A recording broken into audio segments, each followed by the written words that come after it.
শুধু কি পুজোর বাজার করাটাই দেখবে? ঘরবাড়ি পরিষ্কার করাটাও তো দেখতে হবে নাকি? বাড়িঘর সবসময় যতই পরিষ্কার রাখি না কেন, এই একটা বাড়ি দুর্গাপূজা উপলক্ষে কিন্তু আমরা প্রত্যেকেই ঘরবাড়ি পুরোপুরি ভাবে পরিষ্কার করি। এটা না করলে না পুজো ব্যাপারটাই যেন আসে না। ঘরবাড়ি ছাড়ার আগেই তো বাজার ঘাট হয়ে গেছে, এই জন্য বলতে পারো মনটাও খুব ফুরফুরে আছে। আমার বরটাও না বড্ড চালাক হয়েছে, দেখেছো? এবারে পুজোর বাজারটা কিন্তু অনেকটাই তাড়াতাড়ি করে দিয়েছে। কেন বলো তো? কারণটা এই যে যেন জামা কাপড় হওয়ার খুশিতে কোনো রকম অস্বস্তি বা বিরক্তি ভাব না দেখিয়ে যেন ঘরবাড়ি পরিষ্কার করে ফেলি। আমরা মেয়েরা তো জানোই, একটু শপিং করতে পেলে আর কি চাই। মনে সেই আনন্দ আর খুশি নিয়ে এই যে সকাল সকাল ঘুম থেকে উঠেই কাজে লেগে পড়েছি। যদিও আমাদের বাড়িতে খুব একটা ঝুল থাকে না, আশা করি তোমরা অনেকেই হয়তো এর আগের ব্লগেও দেখেছো, মাসে একদিনের জন্য হলেও ঝুল ঝাড়ি। তবে যতই ঝেড়ে ঝুড়ে রাখি না কেন, পুজোর সময় তো জানোই না করলে না মনটাও ঠিক ভালো লাগে না। ঝুল ঝাড়া তো মোটামুটি হয়ে গেছে, আমি যতটুকু পেরেছি ততটুকুই। আর আজকে তো দেখতেই পাচ্ছ তোমাদের দাদা ভাই কিন্তু নেই, কারণ আজকে তো আর শুক্রবার ছিল না, আজকে যত সম্ভব বুধবার ছিল। সেই জন্যই আর কি তোমাদের দাদা ভাই আর আমার সাথে কাজে হেল্প করতে পারেনি আজকে। আগেই বলে দিয়েছে যতটুকু পারবে ততটুকুই পরিষ্কার করবে, বাকিটুকু কিন্তু তোমাদের দাদা ভাই সাথে না থাকলে একদমই পারবে না। কারণ ও ফার্নিচার থেকে শুরু করে সবকিছুই কিন্তু সরিয়ে নড়িয়ে তারপরেই পরিষ্কার করে। এটা আমার পক্ষে তো সম্ভব না অত কিছু সরানো। এমনিতেও তোমাদের দাদা ভাইয়ের পরিষ্কারের ধরনটা একদমই আলাদা, মানে ও কাজ করে না তো করে না, যেদিন করে সেদিন সারাদিন কভার হয়ে গেলেও ওর কাজ কিন্তু শেষ হয় না। প্রত্যেকটা কাজই ও খুব নিখুঁত ভাবে করতে পারে। একদিনেই যে আমাদের ঘর বাড়ি পরিষ্কার করা হয়ে যাবে সেরকমটা কিন্তু একদমই না। ধরে রাখো এখনো মোটামুটি 2-3 দিন মতো লাগবে। পুরোপুরি ওপরটা তো আজকে কমপ্লিট হচ্ছে না, এখনো ধরে রাখো আরো একদিন লাগবে। তাছাড়াও আমাদের নিচতলাটা আছে, তারপরে ওপরে ঠাকুর ঘর তোমরা তো অনেকেই জানো। সবকিছু পরিষ্কার করতে করতে মোটামুটি ওই 2-3 দিন হয়ে যাবে। আর এই যে দেখতে পাচ্ছ এতক্ষণ ধরে তো আমি পরিষ্কার করছিলাম, এবারে কিন্তু অর্চনা দিও চলে এসেছে। এটা হচ্ছে আমাদের বাড়ির এখন বলতে পারো নতুন দিদি। তো আজকে আমরা দুজন মিলেই আর কি পরিষ্কার করব। আর এখন আমার হাতে যে সোলার ড্রেসিং টেবিলটা দেখতে পাচ্ছ, এটা কিন্তু তোমাদের দাদা ভাই তৈরি করেছে। আসলে এক হাতে ক্যামেরা ছিল, সেই জন্য খুব একটা ভালো করে দেখাতে পারলাম না। ঘর পরিষ্কার করার সময় তোমাদের দাদা ভাইয়ের হাতের তৈরি কিন্তু অনেক কিছুই দেখতে পাই। এখন রবীন্দ্রনাথ ঠাকুরের যে ছবিটা দেখতে পেলে সেটাও কিন্তু তোমাদের দাদা ভাইয়েরই করা। হাতের তৈরি প্রত্যেকটা জিনিসই খুব সুন্দর। যাই হোক, এদিকে আমিও আবার কাজে লেগে পড়েছি। কাজ করতে করতে মাথা তো একদম গেছে। গ্যাসের নিচে যেই তাকগুলো দেখতে পাচ্ছ মোটামুটি সবকটাই পরিষ্কার করা হয়ে গেছে। এখন প্রায় শেষের দিকে এসে আমার মনে পড়ে আমি তো ভিডিওই অন করি। এরকমটা হয় গো হয়, মানে যারা ব্লগিং করো তারাই একমাত্র জানবে এই প্রবলেম। সমস্ত কাজের মধ্যে হচ্ছে ভিডিও অন করতে হবে বা অফ করতে হবে, ব্যাপারটা যে কি চাপে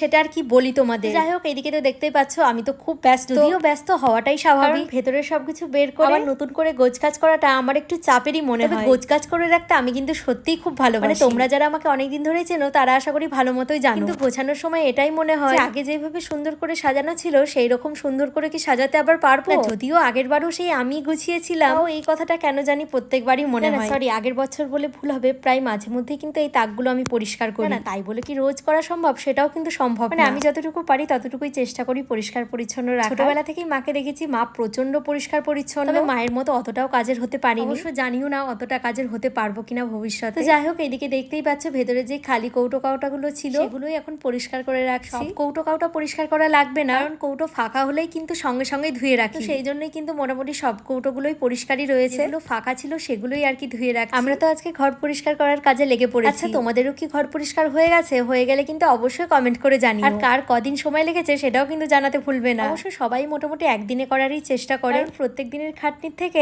একদিন হয়ে যাওয়াই কিন্তু ভালো। তো এই যে এতক্ষণ ধরে পরিষ্কার করার পর আমাদের কিন্তু ডাইনিংটা মোটামুটি পরিষ্কার করা হয়ে গেছে। ঘরে কিন্তু এখনো লাগতে পারেনি, মানে ঘরগুলো শুধুমাত্র ঝুলঝাড়াই হয়েছে, তাছাড়া কিন্তু কিছুই হয়নি। ঘরগুলো যেদিন পরিষ্কার করব অবশ্যই তোমাদের সাথে সবটাই শেয়ার করব। আর আজকে যেটা যেটা পরিষ্কার করেছি সেগুলোই আর কি তোমাদেরকে একটু দেখাচ্ছিলাম। সত্যি ঘর বাড়ি পরিষ্কার থাকলে না মনটাও খুব ফ্রেশ লাগে। আর এই যে আমাদের মাছগুলো দেখেছো কত সুন্দর খেলা করছে। আমাদের এই কটা মাছের জন্য দুটো অ্যাকুয়ারিয়াম। আসলে সবাইকে এক জায়গায় রাখলে প্রচন্ড মারামারি করে, তো সেই জন্য বাকি যেই দুজনের সাথে মারামারি হয় তাদের দুজনকে আলাদা করে দেওয়া হয়েছে। আর এই হচ্ছে তারা, এদের দুজনকে কোনো মাছই পছন্দ করে না। কেন কে জানে, আমার মনে হয় এরা একটু বেশি সুন্দর, তো সেই জন্যই হয়তো দেখতে পারে না। যাই হোক, এতক্ষণ ধরে তো ঘর বাড়ি পরিষ্কার করা হলো, এবারে যাবো স্নানে। ঘর পরিষ্কার করার ব্লগটা তোমাদের কেমন লাগলো অবশ্যই কিন্তু কমেন্ট করে জানিও। তো চলো আজকের মতো সকলকে টাটা।